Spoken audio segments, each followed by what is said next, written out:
Students, I'm again back with part 2 of chapter number 10, India's Struggle for Freedom. Students, I hope you all have seen part 1 of this chapter. If not, do watch it. बेटा part 1 में हम लोग यहाँ तक पढ़ चुके हैं.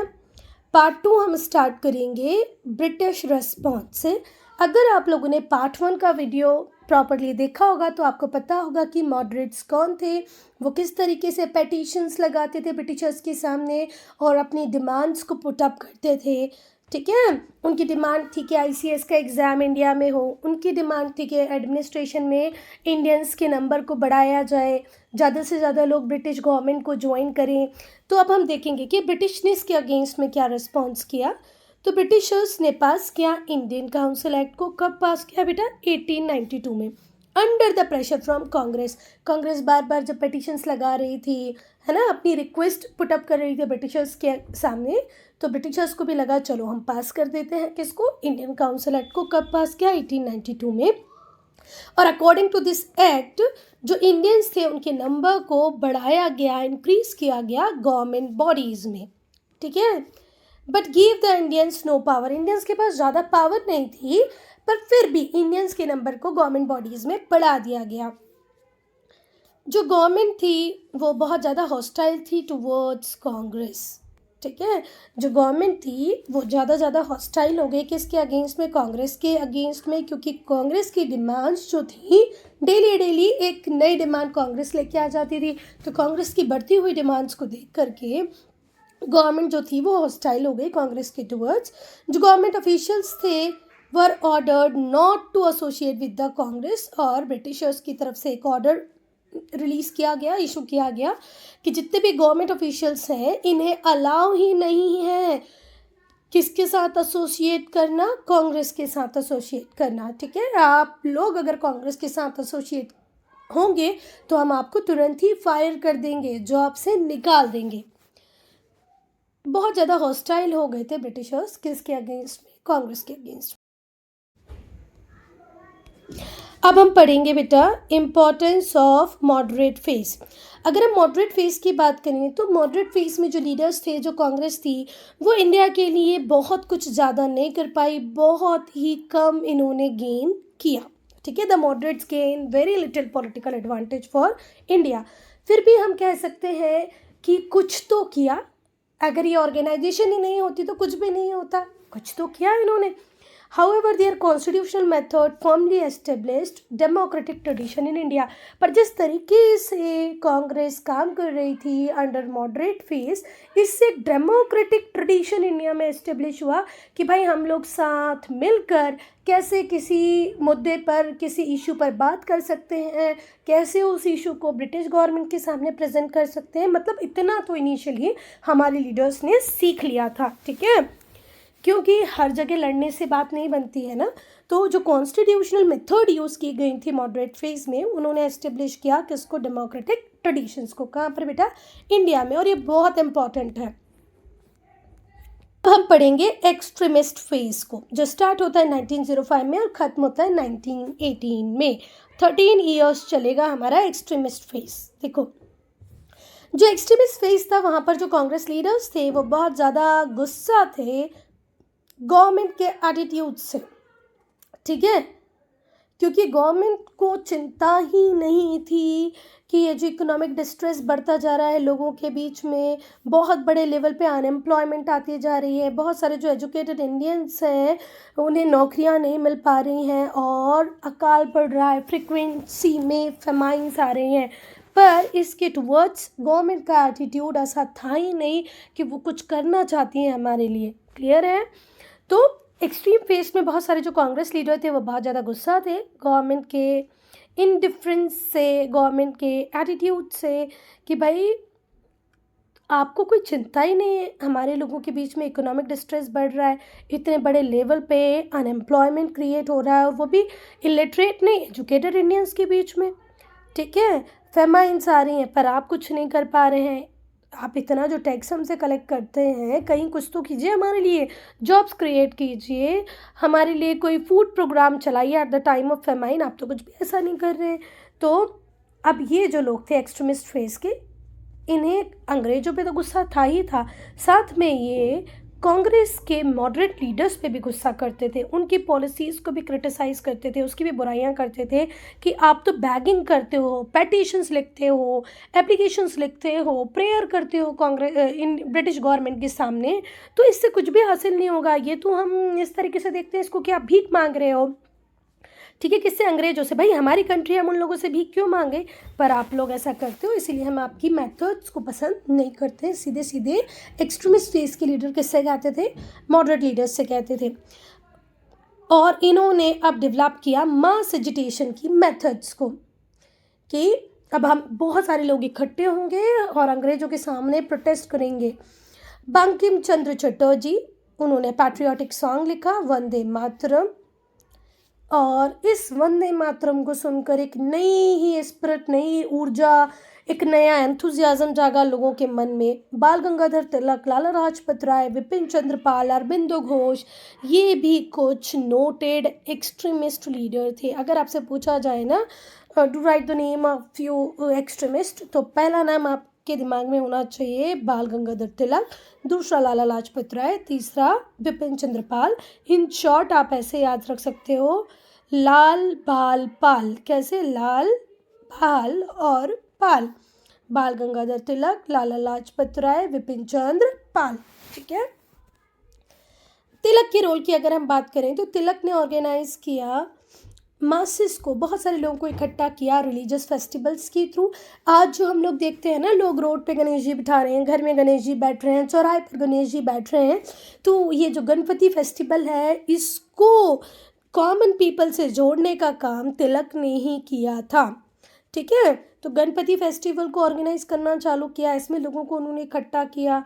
फिर शिवाजी की याद में बहुत सारे सेलिब्रेशंस किए और दूसरे हिस्टोरिकल फिगर्स को भी ये सामने लेके आए। इन्होंने कैंपेन किया अगेंस्ट हैवी टैक्सेस, जो ब्रिटिश गवर्नमेंट बहुत ह्यूज अमाउंट में टैक्स लगा देती थी, उसके अगेंस्ट में भी तिलक ने कैंपेनिंग की। इवन इन्होंने क्रिटिसाइज़ किया गवर्नमेंट को उनके इनडिफरेंट एटीट्यूड की टुवर्ड्स, जब डिवास्टेटिंग प्लेग आया था पुणे में 1896-97 में, तो ब्रिटिश गवर्नमेंट ने कुछ भी नहीं किया, उसे कोई फ़र्क ही नहीं पड़ा। अगर आप हमारा रूलर बनते हो, आप हमसे टैक्स कलेक्ट करते हो, तो आपकी ये मॉरल रिस्पॉन्सिबिलिटी है कि कहीं कोई नेचुरल कैलामिटी आए, कोई डिवास्टेटिंग क्या बोलते हैं उसको, पेंडेमिक आए, एंडेमिक आए, तो आपको तुरंत ही रेस्पॉन्ड करना है पब्लिक हेल्प के लिए। पर बहुत इंडिफरेंस दिखाया किसने? ब्रिटिश गवर्नमेंट ने, और हमारे लिए कुछ भी नहीं किया 1896-97 में। तो इस बात पे भी तिलक क्रिटिसाइज करते हैं ब्रिटिश गवर्नमेंट को। तिलक के लिए बेटा जेल जाना कोई बड़ी बात नहीं थी, है ना, तो वो तो रेडी थे, वो बोलते ही ऐसी चीज़ें थी, उन्हें पता था कि मैं जेल जाऊंगा, और वो जाने से डरते नहीं थे। तो जब उन्होंने गवर्नमेंट को क्रिटिसाइज़ किया कि भाई ये डिवास्टेटिंग प्लेग आया, आप कुछ नहीं करे, तो इस बात पे उनको ट्राई भी किया गया और उन्हें जेल में डाल दिया गया 1897 में। तिलक असर्टेड, तिलक ने ये बात बहुत ज़ोर शोर से कही कि Swaraj is my birth right, Swaraj मेरा जन्मसिद्ध अधिकार है, and I shall have it, और मैं इसे लेकर ही रहूँगा। अंग्रेज सोचते रह गए, भाई कैसे बोल सकते हैं, हमें पता है, मतलब इन लोगों को अच्छे से पता है कि अगर ये ऐसा बोलेंगे तो हम इन्हें जेल में डाल देंगे। फिर भी ये व्यक्ति कैसा है, एक बार जेल जा चुका है, फिर भी फालतू बातें कर रहा है। पर तिलक डरते नहीं थे, तिलक बोलते थे हाँ ठीक है, ले जाओ जेल में, कोई प्रॉब्लम नहीं है, मैं तो बोलूँगा। तो तिलक ने बोला कि Swaraj is my birth right and I shall have it. Swaraj का मीनिंग होता है सेल्फ रूल, और सेल्फ रूल, स्वराज एक नया ही गोल बन गया एक्सट्रीमिस्ट के लिए। तो एक्सट्रीमिस्ट सिर्फ गवर्नमेंट से ये एक्सपेक्टेशन नहीं रखते थे कि आप हमारे लिए वेलफेयर स्कीम्स लाओ, आप हमारे लोगों की कैलामिटी के टाइम, पैंडेमिक के टाइम में हेल्प करो। तिलक कहते थे तुम तो यहाँ से बेटा चले जाओ, हम हमारी कंट्री को संभाल लेंगे। बेटा अब हम पढ़ेंगे पार्टीशन ऑफ बंगाल। बंगाल का पार्टीशन हो गया, बंगाल दो पार्ट में डिवाइड हो गया, एक रहा ईस्ट बंगाल और दूसरा बना वेस्ट बंगाल। ये ईस्ट बंगाल जो बाद में ईस्ट पाकिस्तान बनेगा, और फिर आज का बांग्लादेश। ठीक है, आज का जो बांग्लादेश है 1947 में ये ईस्ट पाकिस्तान था और उसके पहले ये ईस्ट बंगाल था। और हमारे पास जो बंगाल है जहाँ पर ममता बनर्जी है उसे हम कहते हैं वेस्ट बंगाल। उसी बंगाल की कहानी पढ़ेंगे हम। तो जब वाइसरॉय थे लॉर्ड कर्जन जब वाइसरॉय बने तो उन्होंने बहुत सारी ऐसी पॉलिसीज़ इंट्रोड्यूस की जो इंडियन के इंटरेस्ट के अगेंस्ट में थी। इस वजह से एक्सट्रीमिस्ट बहुत नाराज़ थे। कैसा पगला इंसान है यार ये कर्जन, कुछ भी कर रहा है ना। साफ साफ दिखता था कि ये इंडियंस के अगेंस्ट में है। देखो, और बंगाल से कर्जन को चिढ़ इसलिए थी कि बंगाल एक इम्पॉर्टेंट सेंटर बन चुका था नेशनल मूवमेंट का। अभी थोड़ी देर पहले ही हम लोगों ने पढ़ा ना, वंदे मातरम वहाँ से आया, नेशनल एंथम वहाँ से आया, नेशनल सॉन्ग वंदे मातरम भी वहीं से आया। तो इस टाइम में जो बंगाल हुआ करता था एक बहुत बड़ी प्रेसिडेंसी हुआ करता था जिसमें आज का प्रेजेंट डे का बांग्लादेश हुआ करता था। वेस्ट बंगाल प्रेजेंट डे, देखो मतलब बंगाल मतलब कितना बड़ा एरिया था, ज़रा ध्यान से सुनना कि आज का पूरा बांग्लादेश, वेस्ट बंगाल, बिहार, झारखंड, असम, उड़ीसा, ये सब टोटल क्या हुआ करते थे, बंगाल। ठीक है, बंगाल क्लियर है। तो बंगाल जो था बहुत बड़ा एरिया था और ऐसे ऐसे दिग्गज एरियाज़ के अंदर आया करते थे कि हर जगह की कहानी जब आप इंडिविजुअली पढ़ोगे तो आपको लगेगा यार कि अंग्रेज़ों की नाक में दम करने के लिए तो ये अकेला प्रोविंस ही काफ़ी था। तो देखो क्या क्या आता था बंगाल के अंदर, बांग्लादेश, वेस्ट बंगाल, बिहार, झारखंड, असम और उड़ीसा। कर्जन ने बंगाल को पार्टीशन करने की बात की कि भाई अब हम इसको डिवाइड कर रहे हैं। कब बात की, 1905 में। ठीक है, और क्या बोला, मतलब हमने पूछा कि भाई क्यों बंगाल को आप डिवाइड करना चाहते हैं, तो उसने कहा कि इतना बड़ा एरिया है, इसको हम प्रॉपरली मैनेज नहीं कर पा रहे हैं, ये अनमैनेजेबल है एडमिनिस्ट्रेटिव पर्पसेस के लिए, तो हम चाहते हैं कि ये टूट जाए, मतलब अलग अलग इसके पार्ट बन जाए जिससे कि एडमिनिस्ट्रेटिव कन्वीनियंस हो। पर हमें पता है, हम इंडियंस को पता था कि ऐसा कुछ भी नहीं है कि ये अनमैनेजेबल टेरिटरी है, इतनी बड़ी टेरिटरी और अंग्रेज जैसे लोग इसे मैनेज नहीं कर पा रहे। जबकि जो बेसिक मोटिव था इस पार्टीशन के पीछे वो था रिलीजन, धर्म के नाम पर इसको बांटा जा रहा था। जो आज का बांग्लादेश है, जो पहले ईस्ट पाकिस्तान बना और उसके पहले ईस्ट बंगाल था, उसको इसलिए ईस्ट बंगाल बनाया क्योंकि वहाँ मुस्लिम पॉपुलेशन ज़्यादा थी, और जो वेस्ट बंगाल वाला पार्ट था वहाँ हिंदू पॉपुलेशन ज़्यादा थी। तो इन लोगों ने सेपरेट कर दिया किस को, असम को। उन्हें असम को और मुस्लिम मेजॉरिटी वाले ईस्ट बंगाल को सेपरेट कर दिया, जिसे बांग्लादेश बनाया गया बाद में। ठीक है, from the remaining part of presidency का बहुत बड़ा पार्ट एक साथ रहा, असम को अलग किया और ईस्ट बंगाल को अलग कर दिया, जिसमें हिंदू मेजॉरिटी थी। अब समझ में आया कि एडमिनिस्ट्रेशन तो बहाना था, इनको बेसिकली हिंदू और मुस्लिम्स को अलग करना था। तो ईस्ट बंगाल, असम जहाँ मुस्लिम मेजॉरिटी थी, इनको अलग कर दिया गया, हिंदू मेजॉरिटी वाले बंगाल। और बेटा ये जो भी अंग्रेज कर रहे थे ये किस लिए कर रहे थे, जिससे यूनिटी ख़त्म हो जाए बंगालीज़ की, पर ऐसा हुआ नहीं।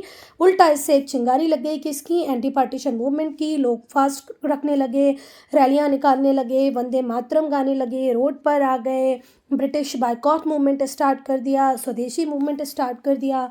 हिंदू और जो मुस्लिम्स थे उन लोगों ने आपस में राखी बांधी और अपने ब्रदरहुड को दिखाया, क्योंकि अब हिंदू और मुस्लिम को भी थोड़ा थोड़ा ही समझ में आ गया था कि ये हमें बांटने की कोशिश है। इस टाइम में रविंद्रनाथ टैगोर ने अमार सोनार बंगला नाम का एक सॉन्ग कंपोज किया जो आज बांग्लादेश का नेशनल एंथम है। ठीक है, which was later adopted by Bangladesh as its national anthem. जो एंटी पार्टीशन मूवमेंट था वो धीरे धीरे करके इंडिया के डिफरेंट पार्ट्स में स्प्रेड हुआ, जैसे आंध्र प्रदेश जहाँ पर भी वंदे मातरम मूवमेंट चला, या वहाँ पर इसे वंदे मातरम मूवमेंट के नाम से देखा गया। एंटी पार्टीशन मूवमेंट जब आंध्र प्रदेश पहुँचा तो इसे वहाँ पर क्या कहा गया बेटा, वंदे मातरम मूवमेंट। हम पढ़ेंगे न्यू मेथड्स ऑफ एजुटेशन, आंदोलन के नए तरीके। न्यू मेथड्स ऑफ एजुटेशन मतलब आंदोलन के नए तरीके। जो एक्सट्रीमिस्ट थे उन्होंने बायकॉट और स्वदेशी मूवमेंट को चीफ मेथड बनाया एजुटेशन का या आंदोलन करने का। बायकॉट मूवमेंट का मतलब था कि हर वो सामान, हर वो चीज़, भले गुड्स हो, ऑफिस हो, एजुकेशन हो, जो ब्रिटिश से जुड़ी हुई है हम उसे रिजेक्ट करेंगे। जो ब्रिटिश गुड्स थे उन्हें पब्लिकली जलाया गया। बच्चे जो थे उन्होंने अपनी क्लासेस को छोड़ दिया और बायकॉट मूवमेंट को ज्वाइन किया। पहली बार ऐसा हो रहा था कि विमेन ने भी इस मूवमेंट को ज्वाइन किया, वो भी लार्ज नंबर में। तो बायकॉट मूवमेंट में औरतों ने भी बढ़ चढ़ कर पार्ट लिया। इस मूवमेंट का मेजर मोटिव था कि जो ब्रिटिशर्स का गुड्स है, जो ब्रिटिशर्स हमें एजुकेशन दे रहे हैं या कोई भी सर्विस प्रोवाइड कर रहे हैं, हम उसे अवेल नहीं करेंगे। अब हम बात करेंगे स्वदेशी की। तो स्वदेशी का मतलब होता है वन ओन कंट्री, हमारी अपनी कंट्री। मतलब अब हम उस हर प्रोडक्ट को यूज़ करेंगे, उस हर सर्विस को अवेल करेंगे जो हमारी कंट्री में बनी है।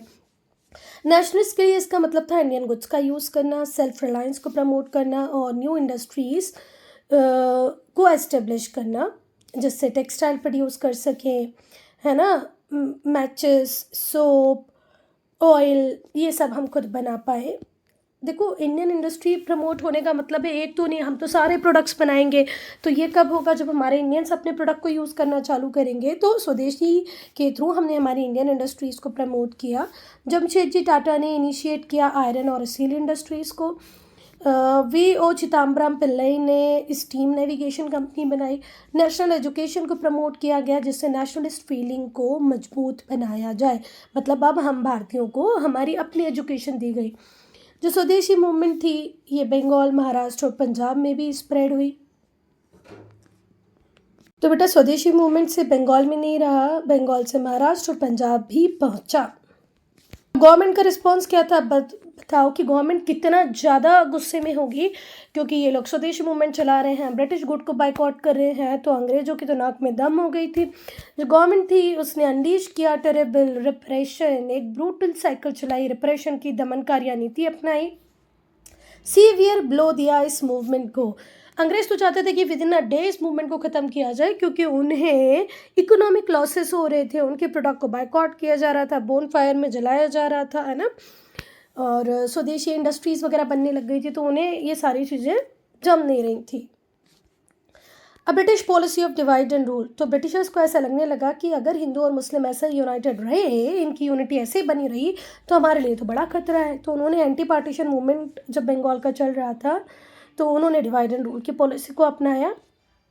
डिवाइड एंड रूल आपको पता है ना, क्या बोलते हैं इसको हिंदी में? क्या बोलते हैं? टूट डालो और राज करो, ये मतलब होता है शुद्ध हिंदी में इसका डिवाइड एंड रूल का, कि दो लोगों को आपस में लड़वा दो और खुद तीसरा रूल करते रहे। They spread the believe that political economic interest of Hindus and Muslim were different. उन्होंने लोगों के दिमाग में, मतलब हिंदूज़ और मुस्लिम्स के दिमाग में ये बिठा दिया कि भाई तुम्हारे कॉमन इंटरेस्ट नहीं है, तुम्हारे जो पॉलिटिकल इंटरेस्ट हैं वो भी अलग अलग हैं, तुम्हारे जो इकोनॉमिक इंटरेस्ट है वो भी बिल्कुल अलग अलग हैं। अब हम देखेंगे मुस्लिम लीग का फॉर्मेशन। अंग्रेज़ों ने इतना दिमाग में डाल दिया मुस्लिम्स के कि तुम लोग अलग हो कि अल्टीमेटली मुस्लिम लीग बन गई। कब? 1906 में। बनाने वाले कौन थे? नवाब सलीमुल्लाह जो ढाका से थे और कुछ दूसरे इम्पॉर्टेंट मुस्लिम लीडर्स थे जिन्होंने ऑल इंडिया मुस्लिम लीग बनाई। कहाँ पर? ढाका में। किसके लिए?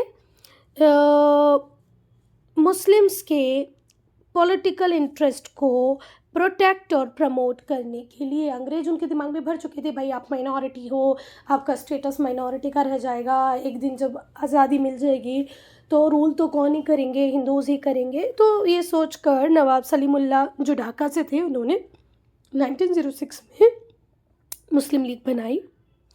जो लीग थी वो सपोर्ट कर रही थी किसको? बंगाल के पार्टीशन को। उनका मतलब ये था कि भाई ठीक है, चलो एक मुस्लिम्स के लिए एक जगह बन गई। और मुस्लिम लीग की डिमांड थी कि मुस्लिम्स को रिजर्वेशन दिए जाएं गवर्नमेंट सर्विसेज में। बाद में जो डिमांड थी पॉलिटिकल रिप्रेजेंटेशन की मुस्लिम्स के लिए, वो उन्होंने रखी किसके थ्रू? सेपरेट इलेक्टोरेट के थ्रू। सेपरेट इलेक्टोरेट का मतलब ये होता है बेटा कि एक टेरिटरी होगी, उसमें जो कंटेंडर होगा, जो इलेक्शन के लिए खड़ा होगा, वो भी मुस्लिम होगा। और भले ही रह कितने भी व्यक्ति रहे हों किसी भी कम्युनिटी के लिए, पर इसके लिए वोट डालने का काम कौन करेंगे? सिर्फ मुस्लिम। तो ये तो एक इंडिया में कितनी सारी कंट्री बनाने वाला बात थी कि एक इंडिया में आप डिफरेंट कंट्रीज़ बना रहे हो। हर व्यक्ति बोलेगा कि भाई मेरे लिए सेपरेट इलेक्टोरेट दे दो। पंजाबी ये बोल रहे, सिख ये बोल रहे थे, तो क्रिश्चियन बोल रहे थे, तो मुस्लिम बोल रहे थे। हर व्यक्ति को चाहिए था कि सेपरेट इलेक्टोरेट हो, मतलब जहाँ पर कंटेंडर भी मुस्लिम हो, वोट डालने वाले भी मुस्लिम ही हो। तो जो लीग थी उसने पार्टीशन को सपोर्ट किया, उसने बोला कि मुस्लिम्स को गवर्नमेंट सर्विसेज में रिजर्वेशन दे दो। बाद में उन्होंने पॉलिटिकल रिप्रेजेंटेशन मुस्लिम का ज़्यादा अच्छा हो, इसलिए किसकी डिमांड की, सेपरेट इलेक्टोरेट की, कि भैया अगर कंटेंडर भी मुस्लिम होगा, वोट डालने वाले भी मुस्लिम ही होंगे, तो ऑब्वियसली बात है सिलेक्शन मुस्लिम का ही होगा, इलेक्शन मुस्लिम का ही होगा। बेटा अब हम पढ़ेंगे पार्लियामेंट्री रिफॉर्म्स को। तो जब इंडियन काउंसिल एक्ट 1909 में आया तो इतने दुष्ट थे ये अंग्रेज लोग कि ये जो रिफॉर्म थे ये हमारे लिए वर्स्ट कंडीशंस लेके आए। क्योंकि 1905 में देखो हमने बैकवर्ड मूवमेंट किया, 1906 में बन गई थी मुस्लिम लीग, और मुस्लिम लीग की डिमांड क्या थी कि हमें सेपरेट इलेक्टोरेट दे दिया जाए। तो अंग्रेजों ने ये बात फट से मान ली, क्योंकि उनको पता था कि हिंदू और मुस्लिम को डिसयूनाइट करने का इससे अच्छा कोई तरीका नहीं है कि मुस्लिम को क्या दे दिया जाए, सेपरेट इलेक्टोरेट। तो जो पार्लियामेंट्री रिफॉर्म थे, इन्होंने इलेक्टेड मेंबर्स को इंक्रीज़ किया लेजिस्लेटिव काउंसिल में। लेजिस्लेटिव काउंसिल में किसके नंबर को बढ़ा दिया, इलेक्टेड मेंबर्स के नंबर को बढ़ा दिया, जैसा कि हमने पहले डिमांड की थी। पर हमारी डिमांड ये नहीं थी कि हम किसी एक स्पेसिफिक कम्युनिटी को क्या दे दें, सेपरेट इलेक्टोरेट, पर अंग्रेज़ों ने सेपरेट इलेक्टोरेट दे दिया किसको, मुस्लिम्स को। ठीक है, क्यों दे दिया, क्योंकि वो हिंदू मुस्लिम यूनिटी को डिस्ट्रॉय करना चाहते थे। जब हम लोगों ने लास्ट पार्ट में पढ़ा था कि जब इनिशियल हमारे मॉडरेट लीडर्स थे, उन्होंने डिमांड की थी कि भाई लेजिस्लेटिव काउंसिल में या एडमिनिस्ट्रेटिव पोस्ट में आप इंडियन मेंबर्स के नंबर को बढ़ाओ, तो हमने कहीं हिंदू और मुस्लिम की बात नहीं की थी। पर जब 1906 में मुस्लिम लीग बनी तो उसकी डिमांड थी कि हमें सेपरेट इलेक्टोरेट चाहिए है। तो जो सेपरेट मुस्लिम कॉन्स्टिट्यूंसीज थी उन्हें बना दिया गया, जहाँ से सिर्फ इलेक्ट होके कौन ही आएंगे, मुस्लिम्स ही आएंगे। और ये सिर्फ और सिर्फ किस मोटो से किया गया था, टू डिसयूनाइट मुस्लिम्स। बेटा अब हम पढ़ेंगे split in the Congress. Congress में भी दो पार्ट बन गए, कांग्रेस भी टूट गई। न्यू गोल 1906 में जो कलकत्ता सेशन हो रहा था उसमें दादा भाई नेहरू जी ने एक्सेप्ट किया कि भाई स्वराज भी एक गोल होगा कांग्रेस का। डे वन से जब कांग्रेस बनी तो हमारे जो मॉडरेट्स लीडर थे उन्होंने कभी भी नहीं सोचा था कि हम फ्रीडम की बात करेंगे। वो तो हमेशा पेटिशंस लिखते थे, अंग्रेजों से प्रेयर करते थे, फ्रीडम की बात उन्होंने कभी की ही नहीं। पर जो एक्सट्रीमिस्ट थे वो हमेशा आज़ादी की बात करते थे, Swaraj is my birth right की बात करते थे। जो मॉडरेट्स थे और जो एक्सट्रीमिस्ट थे उनमें सीरियस डिफरेंसेस थे ओपिनियंस को लेकर के। एक्सट्रीमिस्ट जहाँ चाहते थे स्वदेशी और बाइकआउट मूवमेंट हो और ये कंटिन्यू चलती रहे, वहीं पर जो हमारे कौन कौन कौन अरे रे मॉडरेट्स वो ऐसी मेथड्स को पसंद नहीं करते थे। ठीक है, सो अनलाइक द एक्सट्रीमिस्ट की तरह थे ही नहीं मॉडरेट्स। वो चाहते ही नहीं थे स्वदेशी और बाइकआउट मूवमेंट जैसी मूवमेंट रेगुलर चलती रहे एजुटेशन के लिए, नहीं तो वो ये चाहते थे कि ये जो मेथड्स हम बंगाल में चला रहे हैं ये बंगाल के बाहर जाएं। अब देखो दो ग्रुप खड़े हो गए हैं। एक ग्रुप बोल रहा है कि एजुटेशन की, आंदोलन की नई नई मेथड लाओ और स्वदेशी मूवमेंट करो, बाइकआउट मूवमेंट करो। पर जो मॉडरेट्स है वो कह रहे नहीं नहीं नहीं, ऐसी मेथड से हमें कुछ फ़ायदा नहीं मिलेगा, ऐसी मेथड्स नहीं करना चाहिए। तो अब ऑब्वियसली बात है स्प्लिट तो हो गई। सूरत स्प्लिट, जो मॉडरेट्स थे और एक्सट्रीमिस्ट थे वो एक दूसरे से ओपिनियन को लेकर इतने डिफरेंस उनमें दिखाई देने पड़े कि कांग्रेस का जो सेशन हुआ सूरत में 1907 में, वहाँ पर ये दो भागों में बट गए। अब हम देखेंगे रेवोल्यूशनरी एक्टिविटी इन इंडिया। कुछ इंडियंस जो थे वो इस बात से कन्विंस थे कि वायलेंस का यूज़ करके ये ब्रिटिशर्स को भारत से बाहर भगाया जा सकता है, और जो कि सही भी है। बेटा अगर आप प्यार से बोलते रहो ना तो जो बच्चा 5th और 6th में पढ़ता है वो भी आपकी बात नहीं सुनेगा। तो डराना तो पड़ता ही है ना, थोड़ा सा चमकाना तो पड़ता ही है। आप देख लेना कितनी जगह हम लोग देखते हैं जब बस में चढ़ने की बात हो, ट्रेन में चढ़ने की बात हो, प्यार की भाषा बहुत कम लोगों को समझ में आती है ना। तो ऐसे ही कुछ हमारे इंडियंस को लगता था कि वॉयलेंस की तो ज़रूरत पड़ेगी नहीं, तो अंग्रेज भैया भारत से जाने वाले नहीं हैं। तो उन्होंने सीक्रेट सोसाइटी बनाना चालू कर दिया जो रेवोल्यूशनरी आइडियाज़ को स्प्रेड करती थी। आर्म्स बनाने चालू कर दिए, मतलब वेपन्स वगैरह बनाने चालू करने लग गए। और कुछ ब्रिटिश ऑफिशियल्स को भी इन लोगों ने मारा जिनकी जो प्रैक्टिसेस थी बहुत रिप्रेसिव थी, जिन्होंने इंडियंस को मारा या इंडियंस को ह्यूमिलिएट किया। ऐसे ब्रिटिश ऑफिशियल्स को चुन चुन के मार देते थे। कौन? हमारे रेवोल्यूशनरी। बहुत सारे जो रेवोल्यूशनरी थे उन्हें जेल में भी डाल दिया गया, उन्हें एग्जीक्यूट भी, कुछ लोगों को तो मार भी दिया गया, है ना। मतलब उनका ट्रायल भी नहीं हुआ और उन्हें फांसी की सज़ा दे दी गई थी, मार दिया गया था। मेनी रेवोल्यूशनरी वर इम्प्रिजन, बहुत सारों को जेल में डाल दिया गया, कुछ को एग्जीक्यूट कर दिया गया बिना ट्रायल के, जो अंडमान सेल्यूलर जेल थी। बनाया गया 1906 में। और स्पेशली ये जो जेल थी अंडमान सेलुलर जेल, ये किसके लिए बनाई गई थी? पॉलिटिकल प्रिजनर्स को रखने के लिए। अब हम देखेंगे कि किस तरीके से पॉलिटिकल सिचुएशन बंगाल में पूरी तरह डिस्टर्ब हो गई थी, ठीक है। और अब अंग्रेज़ों को लगने लगा था कि यार हमें तो कैपिटल शिफ्ट करना पड़ेगा, और उन्होंने 1911 में कैपिटल को कलकत्ता से दिल्ली शिफ्ट कर लिया। जो डिस्टर्ब पॉलिटिकल सिचुएशन थी बंगाल में, उसकी वजह से ब्रिटिशर्स को कैपिटल को भी शिफ्ट करना पड़ा। तो पहली कैपिटल अंग्रेज़ों ने किसको बनाया था? कलकत्ता को। पर 1911 में वो शिफ्ट कर गए अपनी कैपिटल कहाँ पर? दिल्ली में।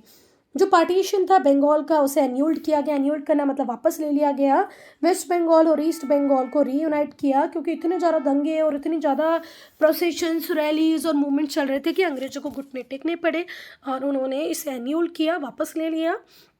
और east Bengal west Bengal reject वापस से ये रीयूनाइट हो गए। सॉरी, क्या हो गए? रीयूनाइट, वापस से मिल गए। जो प्रोविंस थी बिहार की, जिसमें आज का बिहार, झारखंड और उड़ीसा आते हैं, उसे क्रिएट किया गया। ध्यान से सुनो, ईस्ट बंगाल वेस्ट बंगाल को तो रीयूनाइट कर दिया गया। जो प्रोविंस थी बिहार के, जिसमें आज का बिहार झारखंड आता है और थोड़ा सा पार्ट उड़ीसा का भी आता था, उसे क्रिएट कर दिया गया।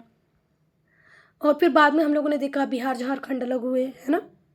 हम पढ़ेंगे बेटा नेशनल मूवमेंट को ड्यूरिंग वर्ल्ड वॉर 1। तो जब फर्स्ट वर्ल्ड वॉर चल रहा था, फर्स्ट वर्ल्ड वॉर स्टार्ट कब हुआ? 1914 में। ख़त्म कब हुआ? 1918 में। तो कांग्रेस ने कोऑपरेट किया ब्रिटिश वॉर एफर्ट्स के साथ। ब्रिटिशर्स ने डिमांड की थी कि अगर आप हमारे साथ दोगे तो हो सकता है आपका हम कुछ अच्छा कर दें। तो बहुत सारे जो इंडियन सोल्जर्स थे, उन्हें ओवरसीज़ भेजा गया ब्रिटिशर्स की साइड से फाइट करने के लिए। वर्ल्ड वॉर 1 में एक साइड ब्रिटेन, फ्रांस, रशिया था, तो दूसरे साइड था Ottoman empire, German empire, Austro Hungarian empire. तो हम इंडियंस लड़ रहे थे किसकी साइड से? ब्रिटिशर्स की साइड से। बेटा जब ये वॉर चालू हुआ तो सीवियर स्कैरसिटी हुई एसेंशियल गुड्स की, है ना, क्योंकि हमारी जो मेजर सप्लाईज थी वो वॉर के लिए जाने लग गई, तो प्राइजेस राइज होने लगे फूड प्रोडक्ट्स के। इकोनॉमिक डिस्ट्रेस आया इंडिया में। जो इंडस्ट्रीज़ थी, iron and steel industry, textile, ये फ्लरिश कर गई कब? जब वर्ल्ड वॉर 1 चल रहा था। मतलब अगर हम टिस्को की बात करें, तो जहाँ वर्ल्ड वॉर 1 सबके लिए अभिशाप की तरह था, एक एडवांटेज मिला।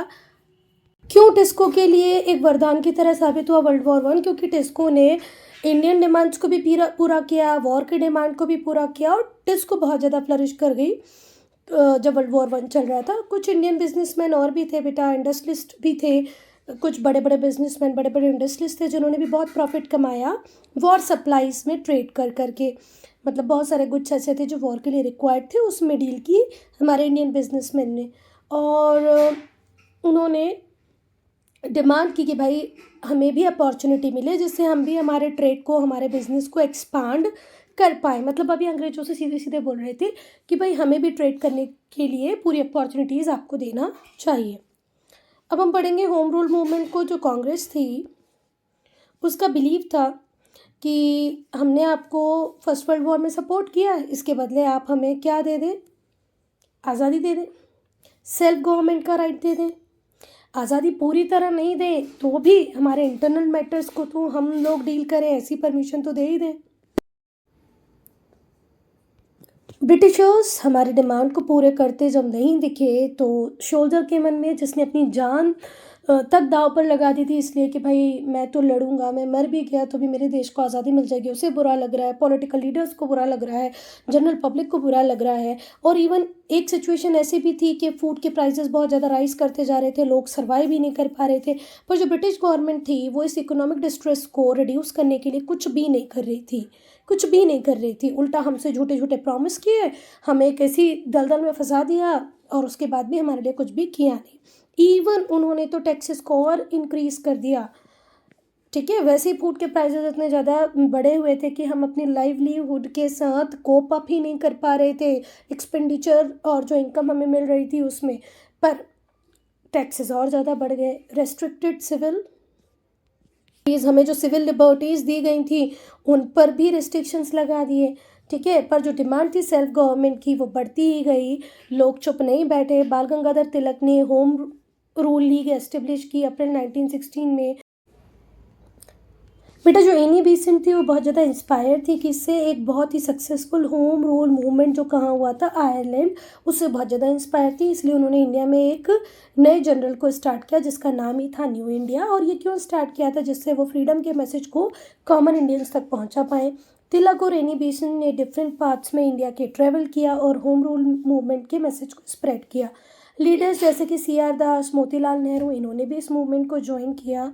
और जो पॉपुलर एंथुजियाज़म था वो मिला किसको, होम रूल लीग को। जब बहुत सारे लोग होम रूल लीग के साथ मतलब ज्वाइन करने लग गए, उसका पार्ट बनने लग गए, तो ब्रिटिशर्स को फिर चिंता होने लग गई, ब्रिटिशर्स फिर डरने लग गए। एनी बेसेंट अरेस्ट हो गई पर उन्हें रिलीज़ कर दिया गया अगस्त 1917 में।